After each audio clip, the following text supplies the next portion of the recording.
અમદાવાદના ખ્યાતિકાંડ મામલે છેલ્લા 1 મહિનાથી ફરાર ખ્યાતિ હોસ્પિટલની ભાગીદાર એવી રાજશ્રી કોઠારીને અમદાવાદ ક્રાઇમ બ્રાન્ચે રાજસ્થાનથી ઝડપી પાડી છે. અમદાવાદ ક્રાઇમ બ્રાન્ચ આ પહેલા 7 આરોપીને ઝડપી ચૂકી છે, જ્યારે ખ્યાતિકાંડ મામલે ફરિયાદ નોંધાયા બાદ રાજશ્રી કોઠારી ભૂગર્ભમાં ઉતરી ગઈ હતી અને ધરપકડથી બચવા અમદાવાદ ગ્રામ્ય કોર્ટમાં આગોતરા જામીન અરજી કરી હતી, પરંતુ કોર્ટે તેની જામીન અરજી રદ કરી હતી. ત્યારે આરોપી રાજશ્રી કોઠારી પોલીસથી બચવા રાજસ્થાનમાં અલગ અલગ જગ્યાએ ખાનગી ટ્રાવેલ્સમાં ફરી રહી હતી, ત્યારે ક્રાઇમ બ્રાન્ચની ટીમે તેને કોટાથી ઝડપી લીધી હતી.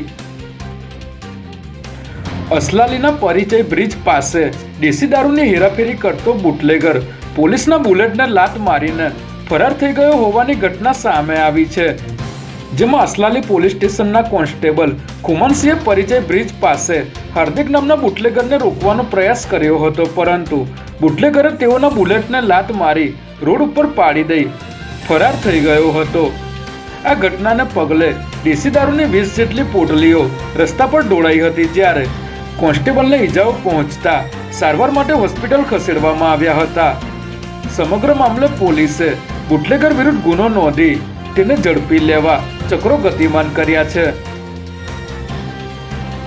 ગુજરાતમાં ખ્યાતિ કાંડ, નસબંધી કાંડ, નકલી ડોક્ટરો સહિત અનેક આરોગ્ય વિભાગ સાથે જોડાયેલી બેદરકારી અને કૌભાંડો સામે આવ્યા બાદ હવે રાજ્ય સરકારની આંખ ખુલી છે. ત્યારે રાજ્ય સરકારે હોસ્પિટલ અને દવાઓને લઈને મોટો નિર્ણય લીધો છે, જેમાં રાજ્ય સરકારના જણાવ્યા મુજબ હવે ખાનગી હોસ્પિટલો પોતાની જ મેડિકલ સ્ટોરમાંથી દવા ખરીદવાની ફરજ નહીં પાડી શકે.